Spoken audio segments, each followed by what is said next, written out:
Hey guys. So I haven't done a little vlog for a while, so I just thought I'd do a video on.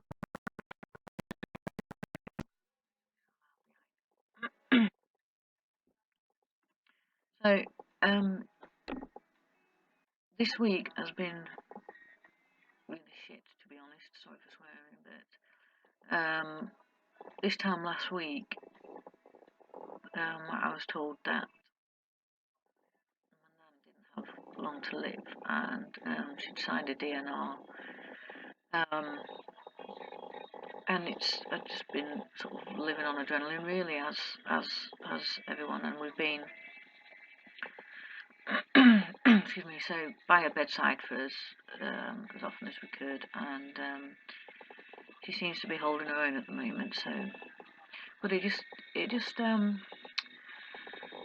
got me to thinking that, actually this time last year, I was in a place where I was planning to kill myself. I'd planned to have an accident because I'm a bit of a calamity Jane in the kitchen. Well, I would cook anyway, just mainly pasta, as my friend Lozzie would say. But I would set it up to look like an accident, and then nobody would think that I'd killed myself because I didn't want to hurt anybody. But I'm on the better side of that now. But I just wondered, where would everybody be now if I'd done that? Um, my granddad, for a start, he was the reason I didn't do it, because I didn't want to hurt him. Where would he be now? And yeah, he's got my mum and that, but I spend every day, go around there, have a cup of coffee, and we just sit. We don't even shout. We have fish and chips on a Friday, but you know, um, he sits and he talks about her and reminisces. And he said to me, "What would I do now if I didn't have you?" And I'm like, "This time last year, I mean, I didn't say that to him, but this time last year, I wouldn't have been here to be able to support you." You look at the stats on suicide now, and daily there's stories. You know, um, yesterday or the day before, there was a young girl who had anorexia, and people were really cruel to her with their words, and she took a life. A chap with PTSD couldn't cope with it, he took his life, and there's so many different reasons why people are just giving up, and I was nearly one of those, as they call statistics, and I'm just glad that I wasn't. But there's so many more that are just not spoken about. People are doing it every day, and it's not talked about, and it's a shame, because people shouldn't have to be in that position at all. There's homophobia, there's racism, there's bullying, there's all sorts, and sometimes, the tongue is crueler, and what people say can really, really hurt somebody. So where would I be now if I had have taken my own life? How would it have affected everybody else? Well, I mean, to be honest, those that didn't like me probably wouldn't have affected their life. They'd be like, "Oh yeah, another bit of news," and then that would have been it. I'm not so sure there would have been a conscience out there for those that don't like me.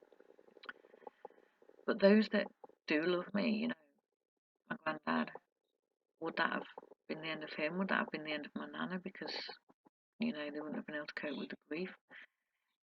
My mum, what would happen there? What about my sisters? My brother. What would they be like now? They'd be celebrating the anniversary of me passing. And, would they be blaming themselves for not recognising it, not knowing what to do, not spending enough time with me? Or, they'd be going through all sorts of emotions that they just didn't need to be going through. Because when you're in a state and you're in this dark place, there's not a lot you can do to get yourself out of it, and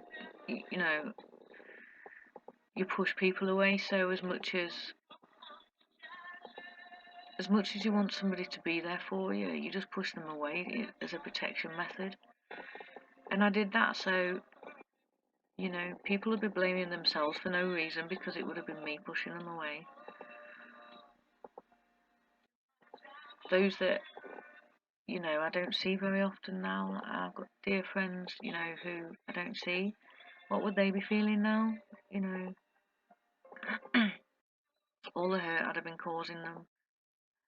But then, you know, would I have been at peace? Yeah, I wouldn't be here anymore, so it wouldn't be my problem. But it would be other people's problems because things just don't stop just because you've taken your own life. It doesn't. It isn't that at all. It's people take on all that responsibility. So people kill themselves for debts. Well, the debt's still there, you know, and the other people that you've left behind are just worrying about you now, you know, worrying about the fact that they've lost you. Some people won't be able to move on, and I'm just glad that um, I got the help when I did because well, I wouldn't be sat here doing this video now. And I think, well, what have I achieved now? You know, in the last, probably since, well, it is not probably, since April, since the Speakmans gave me my life back, to be honest with you, I've done so much. You know, I've been able to turn what has been a major,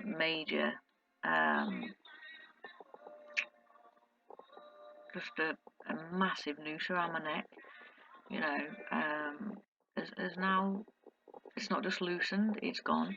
And I'm able to turn that around now and try and help other people. You know, I've given talks, I've reached so many people through the blogs, and I think there's a reason why I'm still here. I mean, one of the main reasons now is, you know, I'm here um, to help my granddad through, you know, what's going to happen with my nan. She's not on any medication now, and although she seems sort of quite sprightly the last couple of days, you know, something's going to give soon. She signed a DNR, and we just don't know how much longer we've got with her, so I'm able to be here, and I'm very thankful for that. You know, sometimes I guess to see the light in anything, you've got to have reached the darkness, and I was deep down in the pits, and you know, if somebody reading this is in the same position as me, I don't know, you know, some of you would look and think, well, maybe you can get some hope from the fact that you can get beyond it. You know, I never thought I'd have the life I'm living now, because I'd had enough. I didn't think there was anything else left for me, anything I could cope with, anything I could get beyond. Could I get beyond all the nightmares? Could I get beyond not being able to go out? Well, actually, this week you know, I'm crewing for the Women in Comedy Festival, and I just think, well, nearly, almost I wasn't going to do that because I want to be by my nan's bedside all the time, but I can't.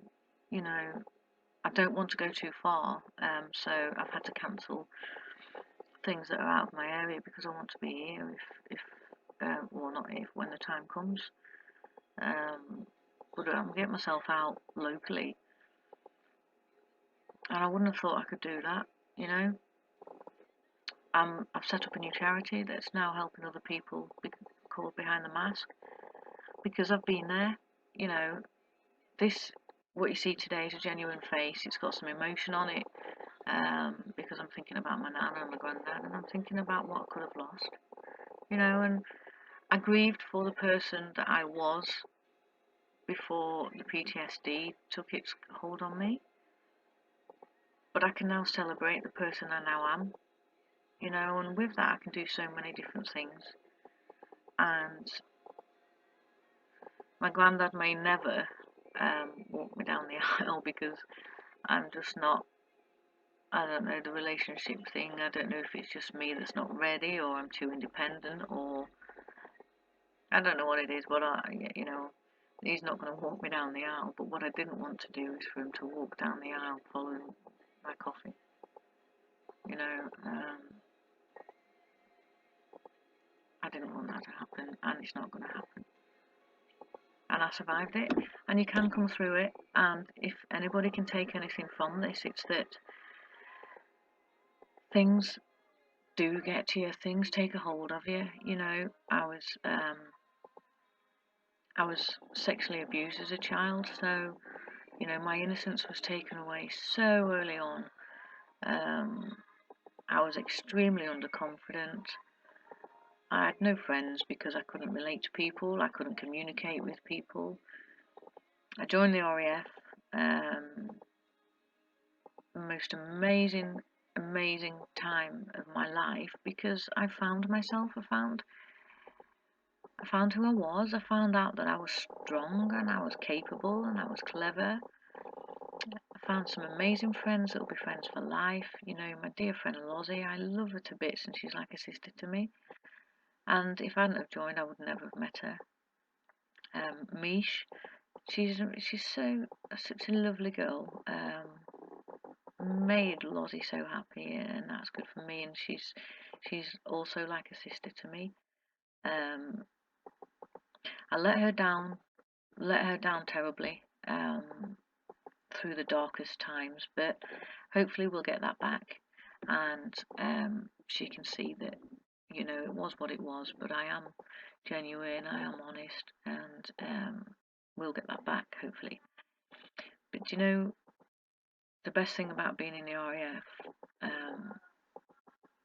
was that I'd found myself, and yeah, it became, you know, one of the worst parts because of the deployments, and it's been part of one of the 3 worst years of my, I wouldn't say my life, because when I was young, you know, terrible, you know, it was what it was, but it was the 3 worst years of my adult life, shall we say. But you know, I've got through that as well, and with support of people that are actually with you, you can do that. I know that, and I shut so many people out. But then, you know, slowly, if you can let them back in again, because you learn to trust people and talk about what's happening. Talk about the fact that you can't bear to live again. You can't bear to lift your head above the covers. You know, you don't want to go downstairs and feed yourself. You just want to stay in your bed. You want to drink all night because you can't sleep. Because if you sleep, you'll have a nightmare. Actually, you can get beyond that as well. You know, you can't go outside because you're frightened of what might happen if you do go outside. Well, actually, it's a pretty lovely world out there most of the time. And shit things are going to happen because that's part of life. You know, we can't go through a perfect world because there isn't one. But you can get to a point where you're strong enough to be able to deal with all that. You know, and I'm in a good place now.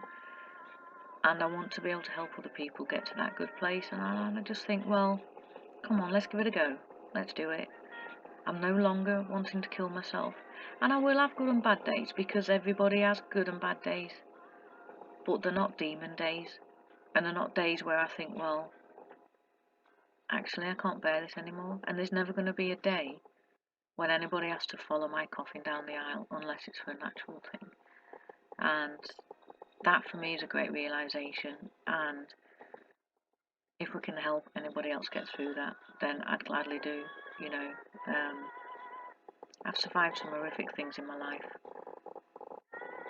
and I've been weak, really weak on parts of it, and I've given up on certain occasions to various things, and I've been soft with people, and I've been a yes person because I wanted people to like me. But do you know what? Bottom line is that, yeah, you can say no because you have to put yourself first sometimes, and if people don't like that, then they're not worth being in your life. And somebody watching this would say, well, that's easy for you to say. Well, actually it isn't. I've been there, and I've suffered it, and that's why I can say it now. And I will be strong enough to say no. And I've got a purpose in life now, and I've found what it is that I need to do, and I'm going to turn my bad experiences, and I'm going to help anybody else. And if anybody else wants to join me in doing that, let's do it, and let's support each other, because I'm proof that you can get through it.